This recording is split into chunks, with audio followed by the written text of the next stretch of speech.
Happy New Year, Westford. My name is Ben Domain, Managing Editor with WestfordCAT, and here's the January 7th edition of WestfordCAT News. An affordable housing development for seniors welcomed the public for an open house on December 20th. The Helena Crocker Residences, a public housing development on Littleton Road dedicated to Helena Mickey Crocker, who passed away earlier this year, hosts 10 one-bedroom apartments and 8 studio units for seniors 62 and older. The apartments, funded in part through Community Preservation Act funding, are restricted to tenants making 60% or less of the area median income, where each tenant will pay no more than 30% of their monthly income towards rent. Crocker was able to visit the property on June 11th, shortly before she passed away. Do you have a message for people? You want to wish them well? God bless them all and help to do this. We love you. We love you back. At the time of reporting, the property is now at capacity with all 18 units occupied.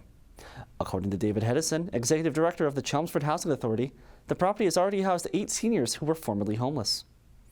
Quote, "These are seniors who never planned that their landlords would sell their building, that they wouldn't have enough money," he said.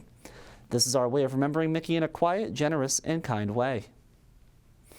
Though apartments are intended for independent living, on-site social services staff is present to assist seniors with applying for state and federal benefits.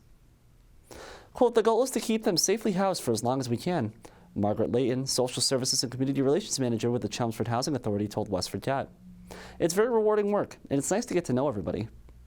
She added, "The better I know them, the better I can do my job to identify their needs." The Apple Blossom Festival is again at risk of cancellation without additional volunteer support from the community. Quote, "There is a high likelihood that it will be canceled if we do not get the help we need. I think a lot of people think it magically happens. It happens, but a small group of people make it happen," Stephanie Eck, who organizes the event, told WestfordCAT. The original festival, which began to celebrate the growing season for Westford's apple orchards, started in 1935, which later came to an end in 1937. The festival was later revived by the Westford Kiwanis in 1968 and has only been canceled twice, in 2020 and 2021, due to the public health emergency during the COVID-19 pandemic. The festival is Kiwanis' largest fundraiser, with proceeds used to provide scholarships to students, financial assistance to Eagle Scout projects, and events for seniors. Organizers say they need volunteer support for the week of the festival to help direct traffic and coordinate parking. Residents who are interested in helping can contact organizers by email at abfest.westford.kiwanis@gmail.com. The town of Westford is seeking a new assistant town manager. Former Assistant Town Manager Eric Heidemann, originally hired for the role in 2016, resigned on December 11th, according to Town Manager Kristen Lass. Lass was unable to disclose the reason for Heidemann's departure. Heidemann was not immediately available for comment at the time of reporting as well. A job listing was posted on December 19th outlining several budgetary responsibilities for the role, including for the general insurance budget, general government budget, animal control budget, and veterans budgets. A full job description can be found on the town's website at westfordma.gov. Lori Shaw, Assistant Town Clerk for Natick, has been chosen as Westford's next town clerk. Shaw comes to Westford with over 10 years of municipal experience in Natick's Recreation Department, Health Department, and later the Town Clerk's office. She has a Bachelor of Arts in Public Administration from Southern New Hampshire University and a Graduate Certificate in Human Resources Management. Shaw says she plans to have a, quote, "open door policy for residents." Quote, "Even though I'm not from town, I care about the town as much as they do," she told WestfordCAT. She begins her role on January 8th. Here's some additional news from the December 27th Select Board meeting and the January 2nd School Committee meeting.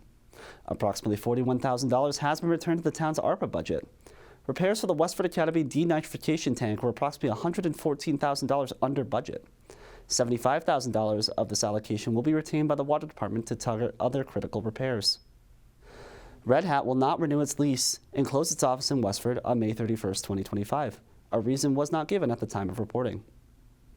The town of Westford has received approximately $477,000 in the first round of funding from the Fair Share Initiative, a 2022 voter-approved constitutional amendment that imposes a 4% tax on income over $1 million to fund infrastructure and education in the state.